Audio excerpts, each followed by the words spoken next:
जय हिंद दोस्तों, मैं हूं आशीष और आप सबको इंडिया में जान पर स्वागत है। दोस्तों, आप सब जानते हैं जापान में सेकेंड वर्ल्ड वॉर के बाद अमेरिका का मिलिट्री प्रेजेंस बहुत ज़्यादा है। एक तरीके से आप कह सकते हो जापान का सुरक्षा का दायित्व अब अमेरिका के पास ही है। लेकिन दोस्तों, अब प्रेजेंट टाइम में जापान के अंदर ही अमेरिका के एग्नेस्ट जो जापान के लोग हैं वो ज़्यादा विरोध कर रहे हैं। अब तो न्यूज ये है, अब जापान की गवर्नमेंट अमेरिका की जो गवर्नमेंट है उनको रिक्वेस्ट किया है अमेरिका का जितना भी F-16 जापान के अंदर है उनको कुछ टाइम के लिए ग्राउंडेड कर दिया जाए। और ये दोस्तों एक बहुत बड़ा न्यूज है, क्योंकि आप देखोगे अब प्रेजेंट टाइम में उस एरिया में बहुत ज़्यादा तनाव चल रहा है। एक तो ताइवान को लेकर चाइना बहुत ज़्यादा अग्रेसिव है, साथ में चाइना और रशिया मिलकर साउथ कोरिया से लेकर जापान वाले एरिया पर भी तनाव बढ़ाते जा रहे हैं। इसके साथ साथ नॉर्थ कोरिया तो ऑलरेडी उस एरिया में सबसे ज़्यादा टेंशन देने वाला माहौल क्रिएट करके हमेशा रखता है। अब प्रेजेंट टाइम में बड़ा सवाल ये है, जापान को अब अमेरिका की ज़रूरत है, उसमें तो कोई डाउट है नहीं, और जापान भी क्वाड का मेंबर है। तो फिर जापान अचानक अमेरिका की सेना को क्यों कहा है आप सारे F-16 को ग्राउंडेड कर दो? इसके पीछे वजह क्या है और क्यों जापान के लोग अमेरिका की बेसेस जापान के अंदर नहीं चाहते हैं या फिर विरोध करते हैं? ये सारे टॉपिक पर मैं आज आपको डिटेल्स में बताऊंगा। जानने के लिए आप आखिर तक के वीडियो को देखते रहिए और ज़्यादा से ज़्यादा लाइक शेयर करना बिल्कुल मत भूलिए। दोस्तों, अब आप देख पा रहे होंगे ये जापान के अंदर ही सारे F-16 है। अब आपके मन में बड़ा सवाल होगा, जापान अब जब प्रेजेंट टाइम में इतना विवाद हो रहा है तो अचानक ये इतना बड़ा फैसला क्यों लिया कि अमेरिका को ये कहना पड़ा कि अब आप जापान की जो न्यूज़ चैनल है उनका रिपोर्ट देखिए, Japan ask US to ground fighter jets after tank dumping case. हालांकि ये हेडलाइन पढ़ने के बाद आपको थोड़ा आइडिया हो गया होगा जापान अमेरिका को क्यों कहा है कि आप अपना सारा F-16 फाइटर एयरक्राफ्ट को कुछ दिन के लिए ग्राउंडेड कर दो। क्योंकि दोस्तों, अब जो न्यूज ये है, ये जो F-16 आप देख पा रहे होंगे, ये एक मतलब जापान के एक एरिया पर जब अपने मतलब हवा में उड़ रहा था तो अचानक अपना जो फ्यूल टैंक है या फिर जो ड्रॉप टैंक है उसे गिरा दिया।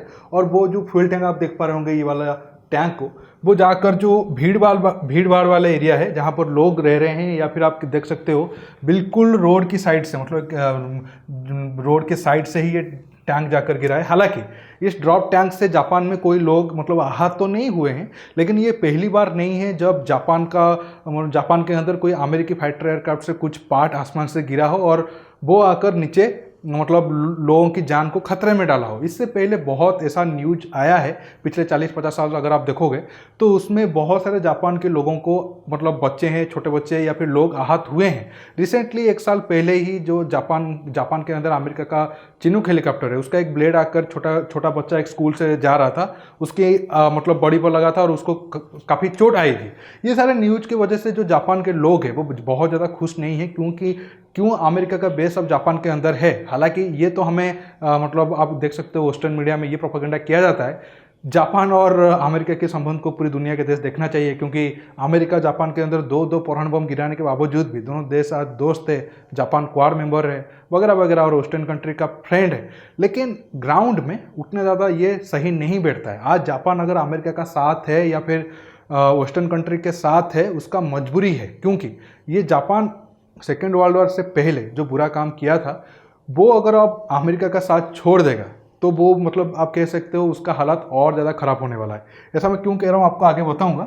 लेकिन जापान के अंदर जो लोग हैं वो ठीक है, उनका गवर्नमेंट लेवल पर बहुत ज़्यादा एंटी अमेरिका पॉलिसी तो है नहीं, लेकिन पब्लिक में इतना ज़्यादा फ्रेंडली वो अमेरिका को लेकर है नहीं।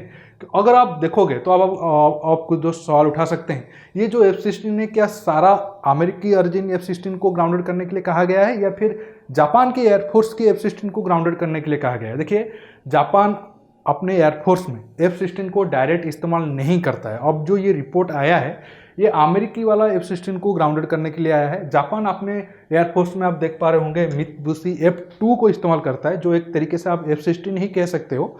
लेकिन जापान जॉइंट वेंचर में लॉकहीड मार्टिन के साथ मिलकर अपने देश में 70-80 के करीब ये फाइटर एयरक्राफ्ट को बनाया था, और ये F-16 से मतलब बिल्कुल सिमिलर है, लेकिन उसमें 30-40% पार्ट जापानीज है। हालांकि इंजन और मिसाइल वगैरह जो मेन कंपोनेंट है वो लॉकहीड मार्टिन का या फिर अमेरिका का है। अब आप समझ गए होंगे जापान क्यों नाराज हुआ है। अब आप देखिए जापान के अंदर अमेरिका का कितना बेस है, आप देख सकते हो जितना रेड वाला एरिया है वो सारा आप देख पा रहे होंगे अमेरिकी बेस जापान के अंदर है खासकर। अब और आप देखो जापान का जो प्रेजेंस है वो बहुत स्ट्रैटेजिक एरिया पर जापान का प्रेजेंस है। आप देख सकते हो एक तो रसिया हो गया, north Korea, south Korea, China, Taiwan नीचे भी है, बिल्कुल जापान के एक आइलैंड के बहुत करीब ताइवान है। तो ये वाला एरिया आप सब जानते हैं, साउथ चाइना सी या फिर ईस्ट चाइना सी या फिर ऊपर की तरफ बहुत ज़्यादा विवाद हमेशा रहता है। और इस एरिया में जापान का सुरक्षा के लिए या फिर अमेरिका का खुद का इंटरेस्ट के लिए इस एरिया में प्रेजेंस रहना बेहद ज़रूरी है। और ये जो F-16 का टैंक गिरने की केस हुआ है ना, ये बिल्कुल इसी एरिया में हुआ है, आमोरी प्रीफेक्चर कहा जाता है। और इसी एरिया में आप देख सकते हो अमेरिका का मिसावा एयरबेस है और इसी एयरबेस से ही वो F-16 उड़ान भर रहा था और इसी एरिया में अपना ड्रॉप टैंक गिरा है। और इसी एरिया में ही पिछले महीने मतलब अक्टूबर महीने में आखिर वक्त में बहुत बड़ा टेंशन क्रिएट हुआ था इसी जापान स्टेट को लेकर। अब मैं आपको दिखाता हूँ। आप देख पा रहे होंगे Chinese and Russian navy ships jointly cross the state of Japan. और इसी स्टेट की बात में मैं कर रहा हूँ, इसको तुसुगारू स्टेट भी कहा जाता है और जापान स्टेट भी कहा जाता है। और विवाद अब प्रेजेंट टाइम में इसी एरिया में हुआ है और इसी टाइम एरिया में ही लोग बोल रहे हैं कि इस एयरबेस को बंद कर दो। सिर्फ इसी एरिया में नहीं, जापान के जितने एरिया में अब अमेरिकी प्रेजेंस से उनको विरोध किया जा रहा है। मैं थोड़ा आपको आगे बताऊंगा क्यों लोग इतना ज़्यादा विरोध कर रहे हैं और इसमें अमेरिका का गलती भी क्या है। लेकिन इसी जो जापान स्टेट है ना, अभी इसी साल अक्टूबर महीने के पहले कभी भी इसी एरिया में जापान और चाइना का शिप्स नहीं गुजरे थे। बहुत छोटा सा स्टेट है और 10 के करीब चाइना और रसिया का शिप्स इसी स्टेट से गुजरे थे। और एक तरीके से आप कह सकते हो ये जापान के लिए मैसेज था, क्योंकि जापान का ईस्ट चाइना सी में चीन के साथ विवाद है और ऊपर से ये जो येलो वाला पार्ट देख रहे हो ये रसिया का एरिया है। तो ये वाला एरिया में जापान का थोड़ा रसिया के साथ भी विवाद है। तो इसी वजह से चीन और रसिया नेचुरली अलाय बन जाते हैं या फिर नॉर्थ कोरिया नेचुरली अलाय बन जाते हैं। और जब जापान का मजबूरी में आपको बताता हूँ क्यों जापान चाहकर भी अमेरिका को छोड़ नहीं सकता है या फिर वेस्टर्न कंट्री को नहीं छोड़ सकता, क्योंकि सेकेंड वर्ल्ड वॉर के बाद अब आप चीन जितना खतरनाक है उससे ज़्यादा खतरनाक जापान था। तो इस जापान तब नॉर्थ कोरिया, साउथ कोरिया या फिर चाइना का ये वाले एरिया में बहुत ज़्यादा लोगों को मारा था, मतलब बेगुना लोगों को मारा था। तो अब जापान का डर ये है अगर वो अमेरिका का साथ नहीं देता है तो आगे जाकर चाइना और नॉर्थ कोरिया वो जापान को नहीं छोड़ने वाले हैं। छोड़िए, वो एक अलग टॉपिक हो जाएगा। अब बात करते हैं क्यों अब अमेरिकी मिलिट्री बेस को लेकर जापान में इतना ज़्यादा विरोध हो रहा है। आप देख पा रहे होंगे 1000 protest at US base on Okinawa after Japanese women's murder. हालांकि ये 4-5 साल पहले की न्यूज है, लेकिन ये ओकिनावा आइलैंड में आप देख पा रहे होंगे अमेरिका का बेस कहाँ कहाँ पर है। और ओकिनावा आइलैंड को अगर हम मार्क करें तो ये आप देख सकते हो जापान का टोक्यो रहा और ये ओकिनावा वाला एरिया इस एरिया पर पड़ जाता है और चीन बिल्कुल पास में ही है। क्योंकि ये जो अमेरिकी के सैनिक काम करते हैं या फिर अमेरिकी सिविलियन आकर काम करते हैं वो कभी कभी जो जापान के लोकल लोग हैं उनको परेशान करते हैं, या फिर जैसा आप देख रहे होंगे कि एक लड़की का मर्डर हो गया था। तो आप देखो जापान के लोगों के माइंडसेट के हिसाब से देखो, मतलब ठीक है वो बुरा काम किए थे, उसको कोई डिफेंड नहीं कर रहा है, लेकिन आप पिछले वर्ल्ड वार के बाद आप एक तरीके से अमेरिका का प्रेजेंस वहाँ पर है। एक तरीके से उनको मतलब आप कह सकते हो मतलब जानबूझकर दबा कर रखा गया कि वो अपना मिलिट्री को ज़्यादा नहीं बढ़ा पाएंगे। और वहाँ आकर अगर उस लोकल के साथ थोड़ा बहुत बदतमीजी करते हैं तो ऑब्वियसली उनके अंदर एक आप कह सकते हो विरोध का सुर उठेगा। हालांकि ये न्यूज पहली बार नहीं है, इससे पहले बहुत बार हुआ है जब अमेरिकी मरीन या फिर अमेरिकी सिविल लोग जो काम कर रहे थे वो जापान के जो लोग हैं उनके साथ मिसबिहेव किए थे।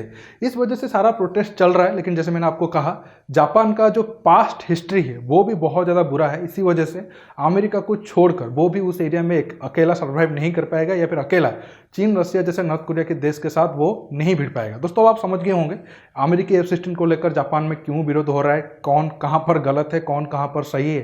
सारे बातें मैं आपको मैप के जरिए और बाकी पॉइंट के जरिए क्लियरली समझा दिया। अब आप इस टॉपिक पर क्या सोच रहे हो नीचे कमेंट बॉक्स में जरूर कमेंट करके बताइए। और ये वीडियो को ज़्यादा से ज़्यादा लाइक शेयर करने के साथ साथ आप मेरे चैनल को सब्सक्राइब करिए और सब्सक्राइब बटन के पास जो बेल आइकन है उसे प्रेस करिए ताकि आगे आप मेरे आने वाले वीडियो को मिस न कर सके। दोस्तों रुकता हूँ, बहुत जल्द और एक नया टॉपिक के साथ मिलूंगा। नमस्कार, जय हिंद।